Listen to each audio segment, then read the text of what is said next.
Hello and welcome to Full Time Score. I am your host, Taban Ramokwasi. I'm doing it alone. I'm flying solo for a while, but I'm sure my main man's free, so he'll be back soon.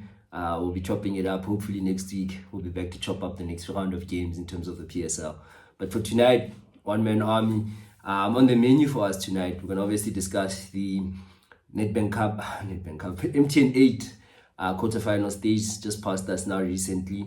Also, then we'll discuss the issue of Mohamed Munampule Saleh, the discussion around that, what the coach said after the press conference he had on Saturday night after the game against Bulugwane City, and then Coach Pitso Msimani's approval by the NEC and the alleged issue around his payment. I would like to just take a while with you today and try to break all that down for the next couple of minutes, or maybe the next 30 to 45 minutes, depending where you are. Once again, thank you for watching. Don't forget to like and subscribe to the channel.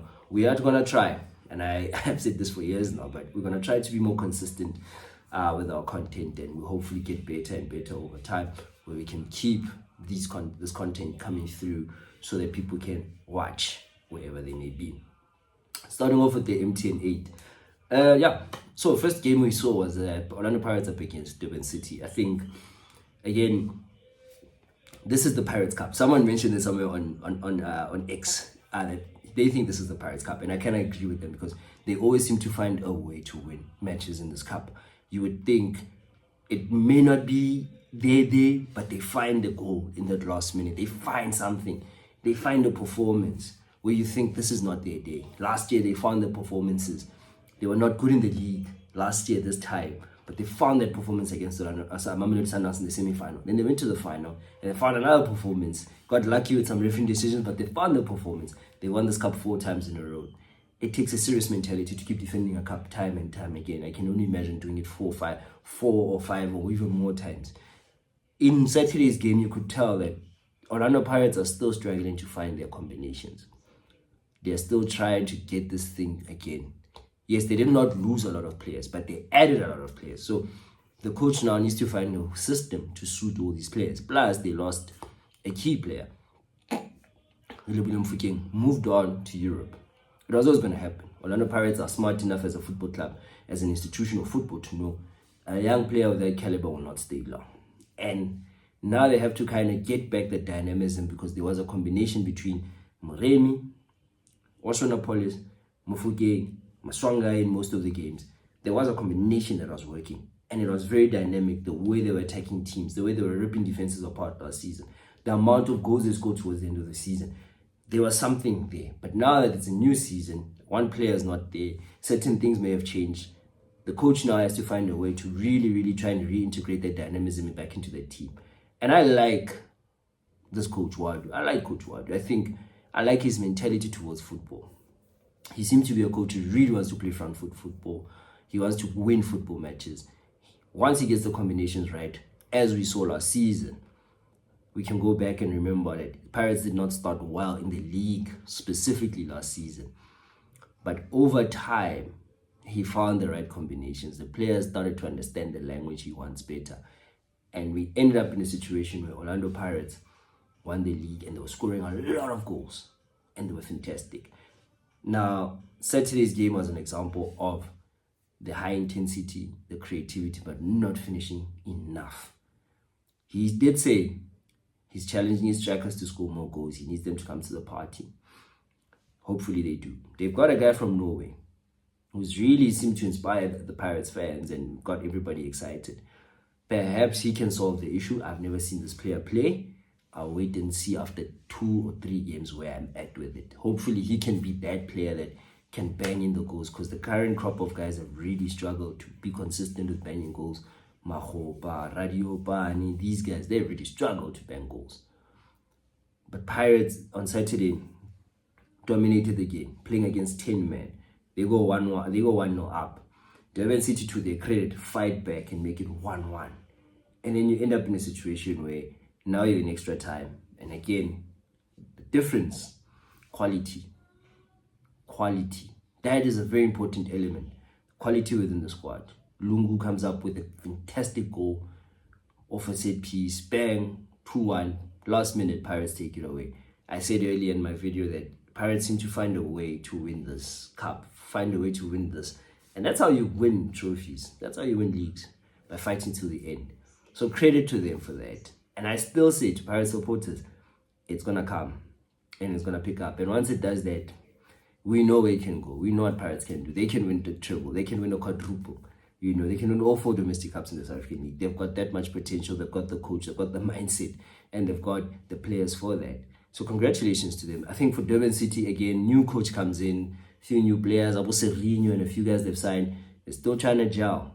But we know what Ben Khalil is going to do.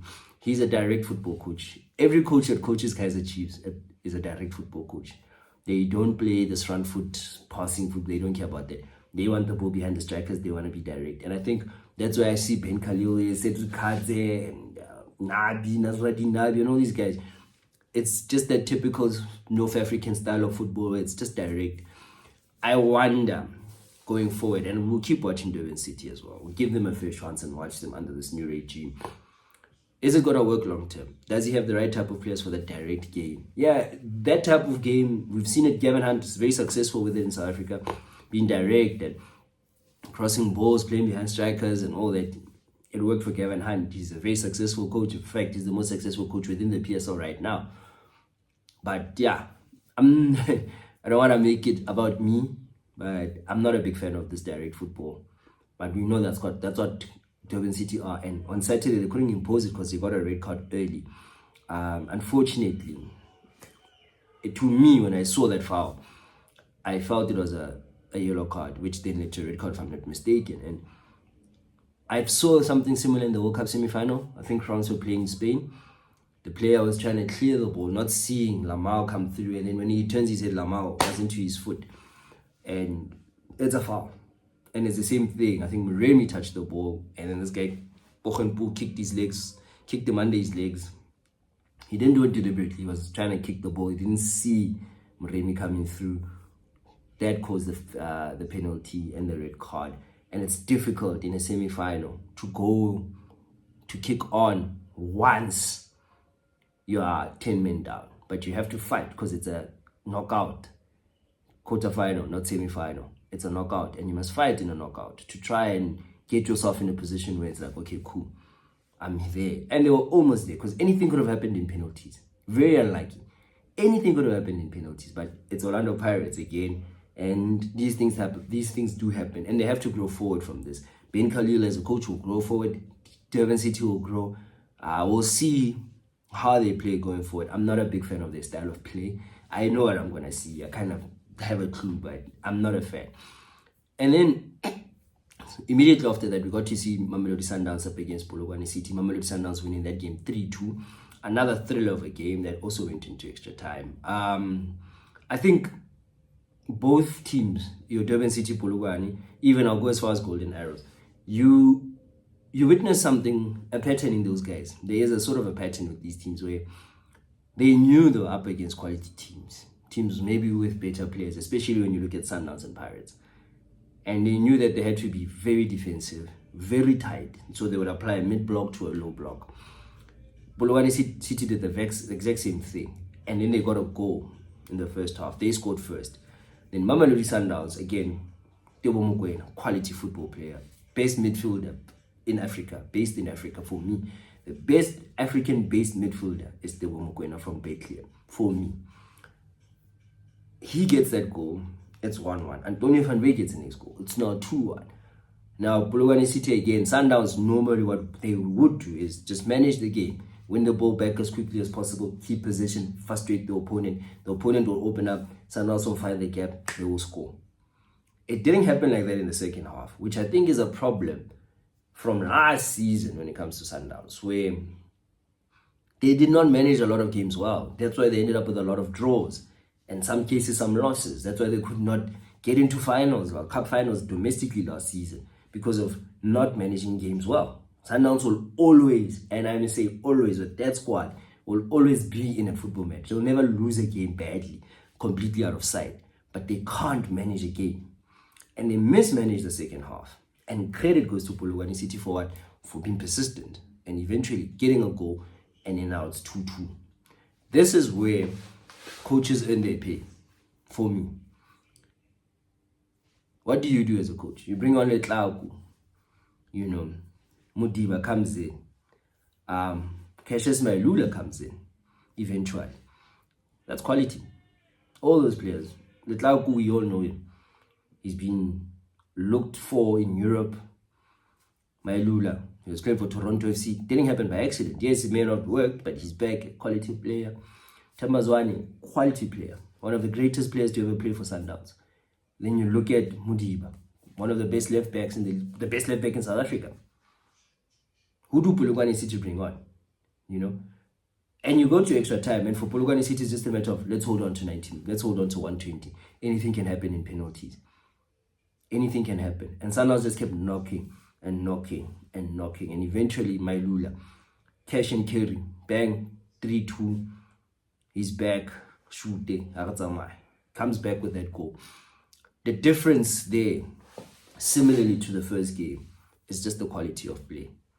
You feel for Polokwane City. I felt for them. I felt they could have at least pushed for penalties because they played very, very well. They didn't play a great game, but against Sundowns, what are you really going to do if you're Polokwane City? If you're Durban City against Pirates? What are you really, really going to do? Are you going to try high press them and try counter press? You're not going to do that. You're not equipped to do that. You have to play the game the way you see it you play the game the way you see fit for yourself. You play the game that suits you and frustrates your opponent. And for a long time, the second half, it looked like Sundowns were getting frustrated because Polokwane City were kicking the hell out of Mamelodi Sundowns. They were kicking Tebogo Mokoena like nobody's business. They were kicking everything and anything inside. And for a while, it looked like it would work. But Sundowns, now being an experienced team, defending CAF Champions League champions, being in the CAF Champions League for a long time, won this league 8 times in a row until last season. They are an experienced quality team. They will get frustrated, but they'll keep going. And they did not allow the emotions to get too high. And that led to the victory for Mamelodi Sundowns on Saturday night. Again, the difference, quality. Who do you bring off the bench if you're Sundowns? I mentioned 4 players. Zwane, he was at the World Cup, quality player. Cassius Mailula. I think he won 2 or 3 seasons back. Didn't he win Young PSL Player of the Season before he left for Canada, Toronto? Mudiba, best left back in the country. That's who you're bringing on. Letlauku, one of the most exciting talents in South Africa. Didn't he win AFCON under 20 the year before last, if not last year? That's the difference. And they still had other quality guys that were not playing. I didn't see Nuno Santos. I didn't see Brian Leon anywhere. I didn't see those guys, those type of players that they have on the bench, on the stands. It goes to show you where they are as a club. We'll talk about Sundowns and the transfer policy a bit later. I'll get there. Then the next game we saw was another thriller. I mean, we had a couple of thrillers over the weekend, and I love that. I suppose that's why we have the MTN. Sekhukhune winning 4-3 against AmaZulu. What a game. And not just what a game. What a bunch of great goals. I mean, the winner from Letlapa, for me, out of this world. Great finish, on the bounce, left-footed, bang, low. There was another goal by Ramala from Sekhukhune. I mean, he kicked it over the keeper in. What a goal. What a game. There was a crazy 6 minutes. I think that 3 or 4 goals were scored in 6 minutes. And it was 3-3 all of a sudden. What a great game of football. That's cup football. And the nice thing about that football match is, unlike a Durban City against Pirates, a Sundowns up against Polokwane City, the teams are more level. The quality of the players on both sides is more level. So when it's like that, it's like tick for tack, let's go. And you want to watch that as a fan, especially in a cup on a Sunday afternoon on Women's Day in South Africa. You want to watch that. And I'm like, this is a great football match. That was a great game of football.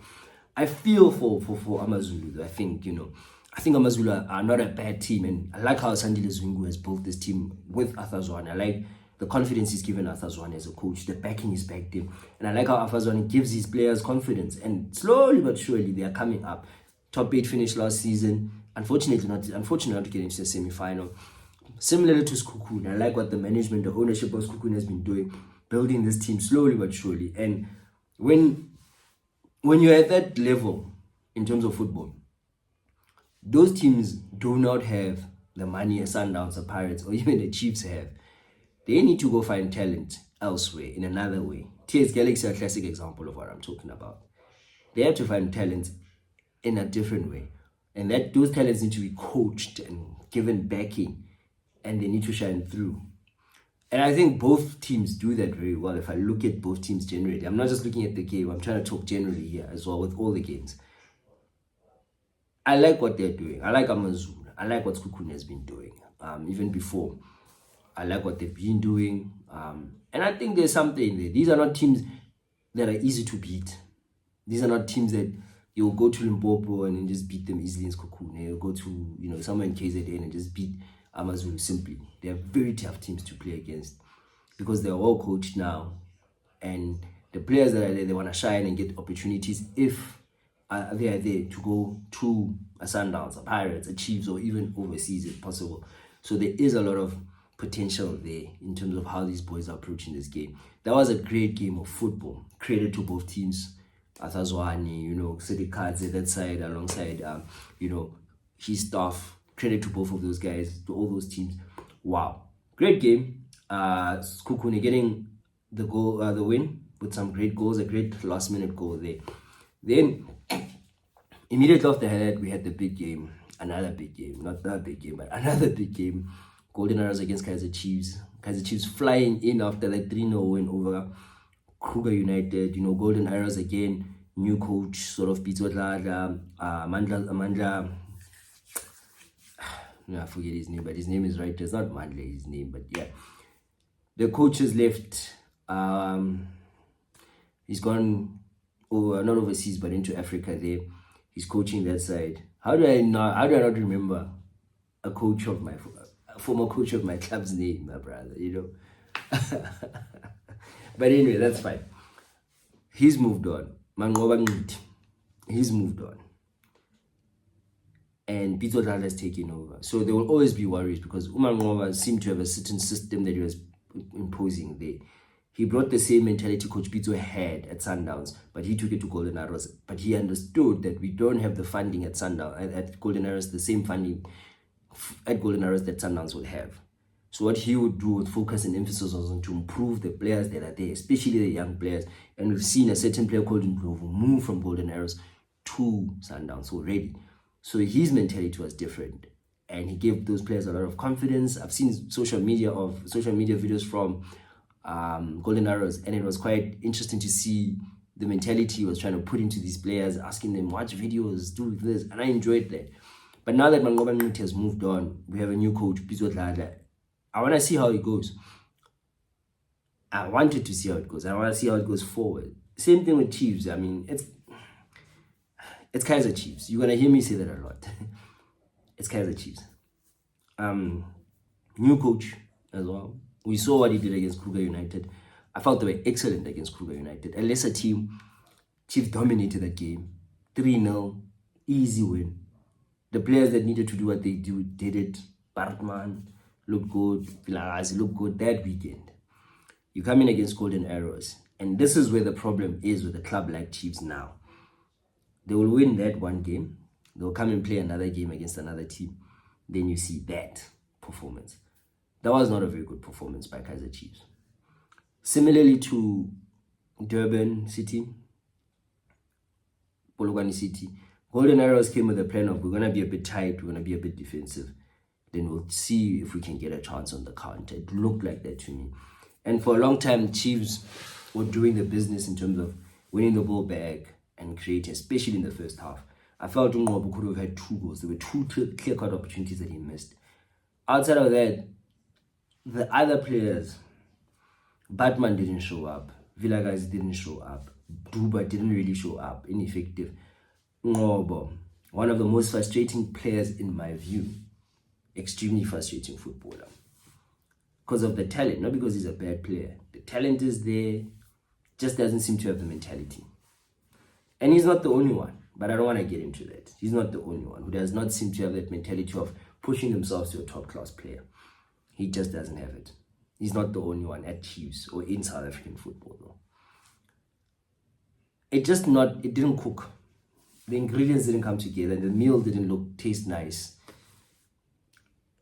And you end up with a result like that. I would say Golden Arrows were a bit lucky with the goal, because it's not as if Golden Arrows created a lot of clear-cut chances, but they got lucky with the goal. Goalkeeper left his line a bit early, then this guy saw a space and he couldn't recover. And I feel that Brendan Peterson is probably the third or second best goalkeeper in South Africa, probably even the best goalkeeper in South Africa. Last season particularly, I felt he was the form goalkeeper. I felt he was bad luck not to get selected to go to the World Cup as a third choice at least. But it is what it is. So I thought Golden Arrows got lucky. But at the same time, Kaizer Chiefs didn't deserve to win. They did not do enough to win. They didn't do enough to get to extra time because they didn't create anything. It's not as if the goalkeeper that side by Golden Arrows had to do 5, 6, 7, 8, 9, 10, 15 saves. He didn't have to do any of that stuff. He had an easy game because they didn't really pressurize him. They didn't really create. And it's a combination of the system and some of the players. And this is the big difference between Kaizer Chiefs and other clubs, especially Pirates and Sundowns, because that's where Chiefs want to see themselves, where you're winning and competing for cups, you're winning and competing for league titles. You're on the continent, you want to compete there. This is the issue with this club at Kaizer Chiefs. There's a lack of quality. I mentioned Sundowns not so long ago. Who did they bring on when things were tough? And they changed the game. Similar to Pirates, they can bring on a few new players, change the game. Who does Kaizer Chiefs bring on? Who can Kaizer Chiefs rely on to say, if we bring this player on, he can change the game for us? Who do you really look at on that bench? Who do you really look at in that squad? I know they've invested in a few players. I mean, Langelihle Phili, exciting player. I'll speak about that. Matsuninga, someone, he needs time to adapt to this club. He needs time, But when, as a club, and I think Kaizer Chiefs fans, please hear me. If as a football club you're going to invest in the younger prospective talents, you have to be patient as fans and as a football club. I hate this concept and I hate this thing of the shirt or the badge is too heavy for this particular player. The question is, has that particular player been supported and given enough patience and well coached to realize their potential? Because Kaizer Chiefs won't just buy anyone. They will look at a player, they will buy on potential, and it seems as though they may not say it, but their transfer policy is to buy them young. But then when you buy young players, you need to be patient with these young players because they can be frustrating. And Saturday is a clear example of that. Vilakazi was not good on Saturday. Why?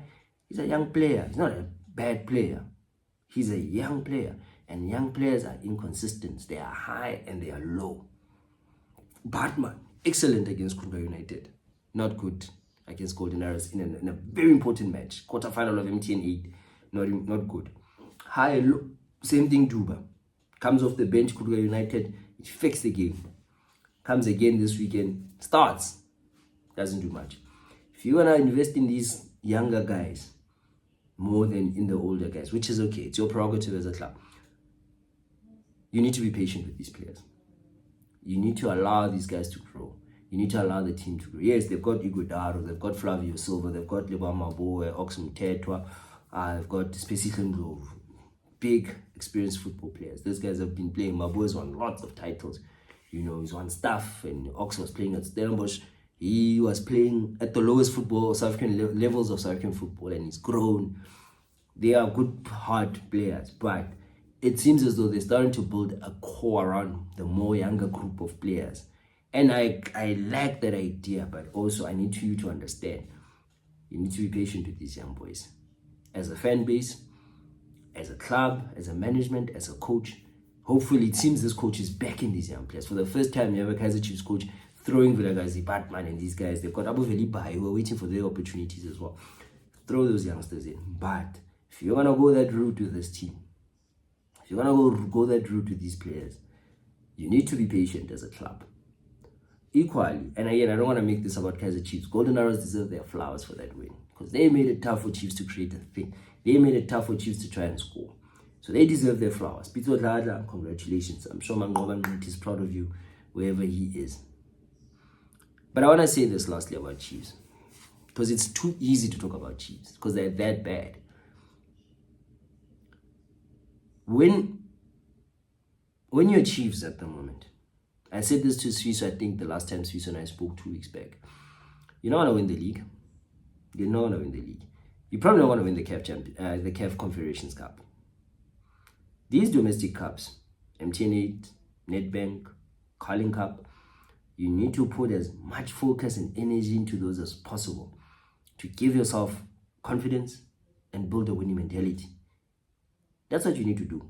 They did it 2 seasons back. They won the Nedbank Cup. Lucky as they won it. But then after that, everything just fell apart. The coach left, and 2 interns in coaching positions, and players are not, all that. Chiefs things, typical Chiefs things. But they need to go and figure it out and say, okay, guys, we need to, as a football club now, win domestic cups and build a squad, build a culture, build confidence from there. If you look at Pirates now, they're a great football club. We've always known that. But they were struggling. And when Jose Riviero came in, things changed a bit. The style changed. The culture within the club changed. And he was backed by management. One thing about Orlando Pirates management, they will back you until they stop backing you. And then they won that first MTN 8. Then they built on that. Then they won, I think, a Nedbank Cup. Then they built on it. They came back again, MTN 8, and another cup. They kept building. They kept building the team. The players had the confidence. The culture started to develop. The mentality started to develop until last season where it came together. It took them about 3 or 4 seasons to chase down Mamelodi Sundowns. While they were chasing the league, they were winning cups, developing the mentality. The fan base was also now starting to come to life. Again, the ghost was coming back to life now. The irony in that, by the way, ghost coming back to life.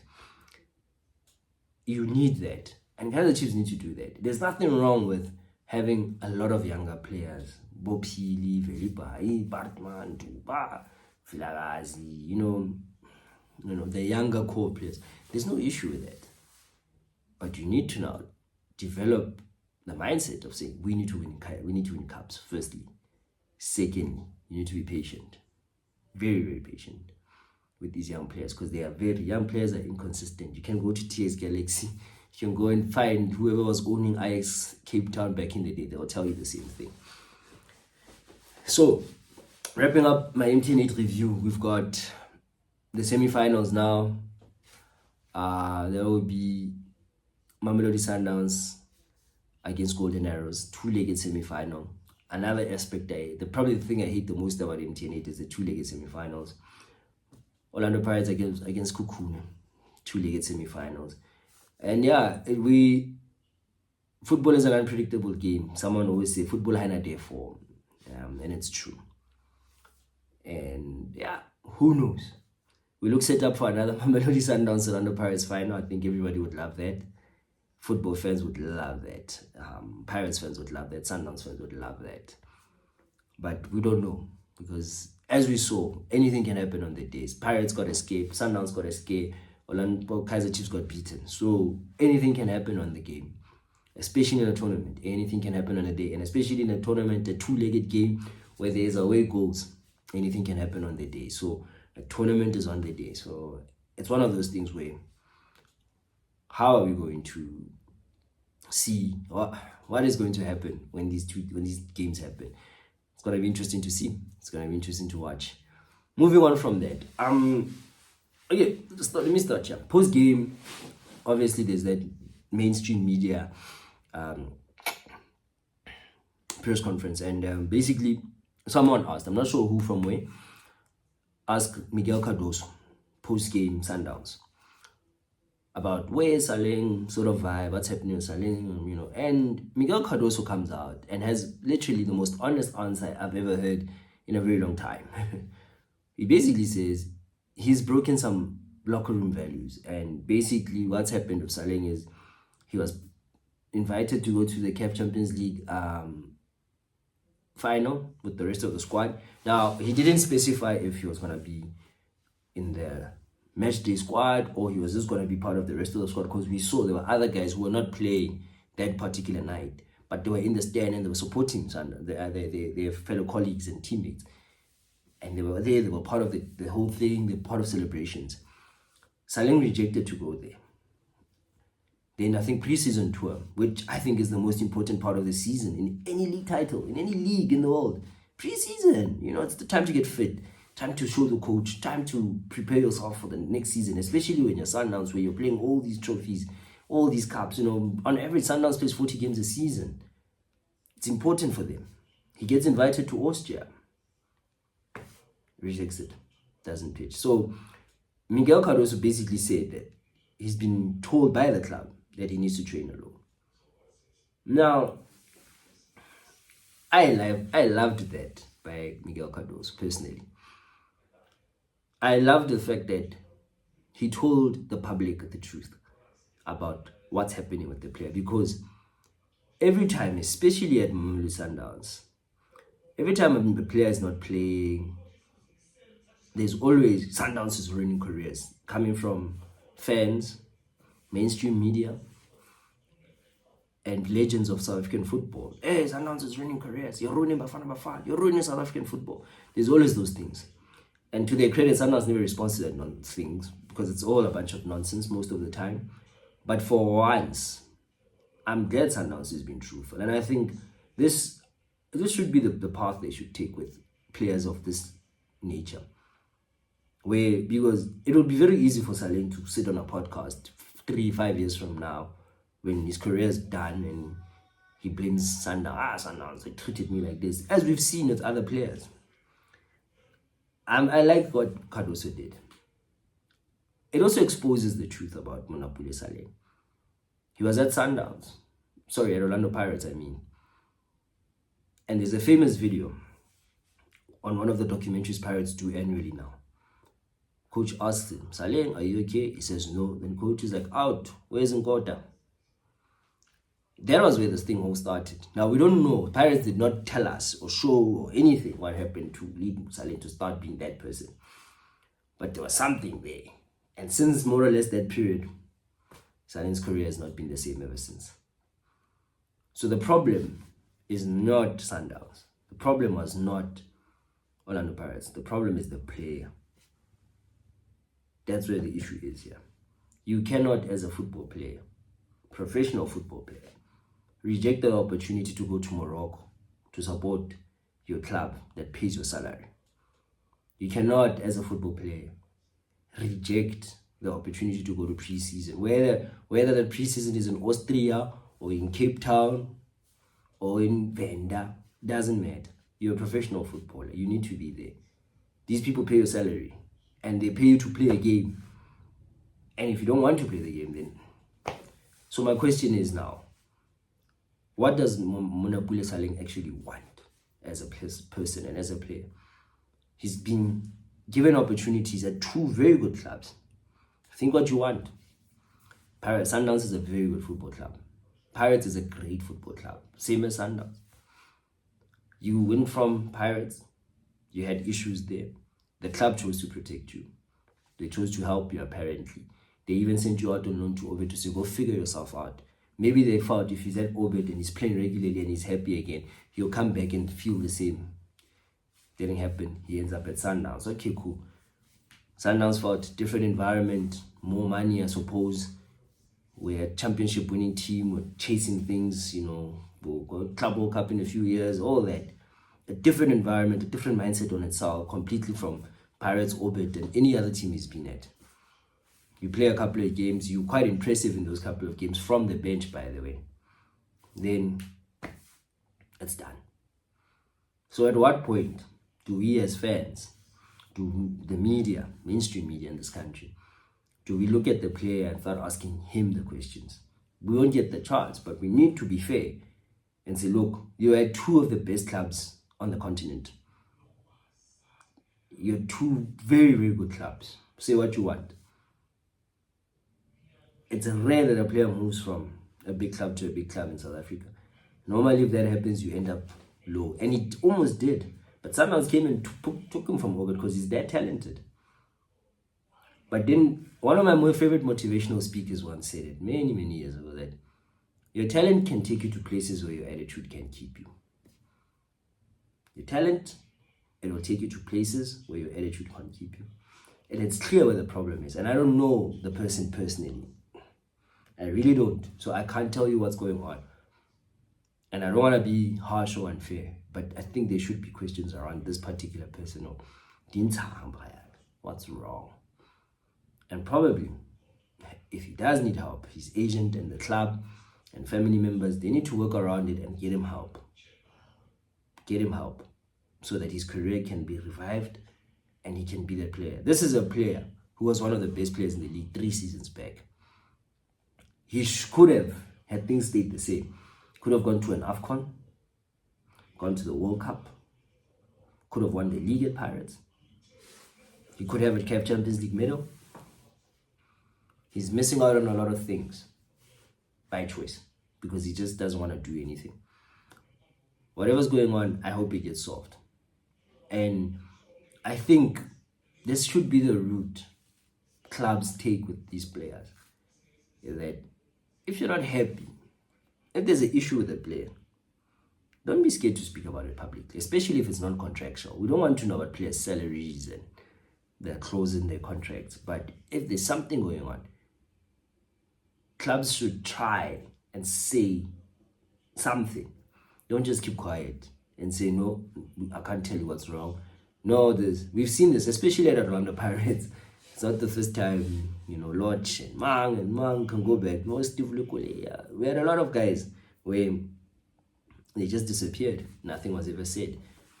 And it makes it easy for fans to throw stones at the club. What Miguel Cardoso did was defend Mamelodi Sundowns. And he was to defend himself. Because he was going to cop a lot of criticism. Why is Saleh? Why is he benching Saleh? Ruining careers again. Ruining South African football. Always the same connotations. But by just saying that, he killed all those conversations. Even though people say, why did he expose him? No, he had to. He's defending himself. He's being truthful. I actually appreciate that, as I mentioned. It's not nice to see. And I pray it gets sorted out. And Saleh gets back on the field. He loves the game of football, enjoys football, and showcases his talent. Because we've seen Sundowns, you'll get a reward. You'll get the money. You'll get the rewards. You get the money. You'll get the trophies. It's there. If you just pitch up and do your job, and wow, things will come together. Hopefully it gets sorted. Last one. I've spoken a lot, getting tired, but I want to finish off with this one. News coming over the weekend was the NAC of SAFA is approving Pitso Mosimane to be the next Bafana Bafana head coach. Now, I don't know about this. The allegations are coming through that the issues around finances now is that they want to give Coach Pitso something in the region of 5 million a year, which is, people who know maths will tell you it's like 300,000 a month, something like that, and it's not sitting well with a lot of people. It's not sitting well. I want to start here. When Bruce's time came, I was one of the people saying, it's time to move on, coach.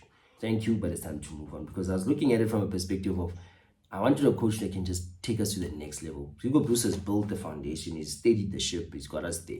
But now we need a coach that will just elevate it. And sometimes it's not a bad thing to change the coach, especially when the team is as solid as it is. You just need that coach just to not change everything, but just to increase the intensity and take us to the next level. And when I think about it, there's only one coach in South Africa or on the African continent that can do that. And his name is Pitso Mosimane. So I agree with him being coming in. I challenge those who say he's not good enough. Why is he coming back? I challenge this thought by saying, who is a better coach? Because CAF Champions League, Pitso's got it, more than one. League titles, more than one. Domestic cup titles, more than one. He's coached in South Africa successfully, Egypt successfully as he can be. I think he goes somewhere in Qatar or somewhere there. I think he took that team from a bad position and put them in a good position. There is a very, very good coach in there. If you're in denial, you don't understand the game. Simple as that. If you're saying Pitso's not a good coach, you don't know football, firstly, or you just have personal problems with a black man doing well. We must just keep it straight. One of the reasons why people like Coach Pitso Mosimane, Rulano Mokwena, Mangoba Ngit, and many others don't get any credit is because of their skin color in this country. And especially when it's time to go to the national level, there seems to be a thing of a man of color can't do the job and doesn't get the support.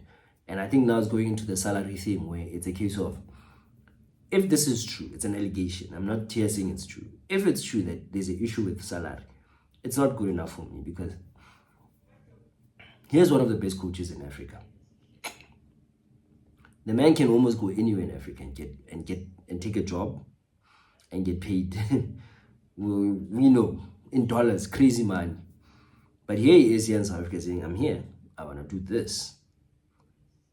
Give him something, even if it's not what he would get in another country. But at least give him something as competitive as possible to keep him, if you are serious about keeping him.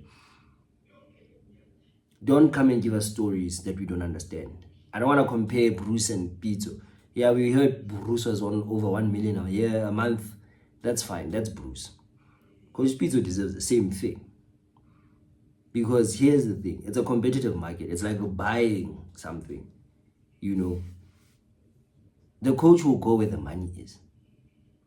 The highest bidder will get the coach. So if we now are not offering this guy a lot of money, as South Africa, allegedly, he will go to where the money is. He is a human being after all. He's got a family, he's got things to take care of, and he deserves that kind of money.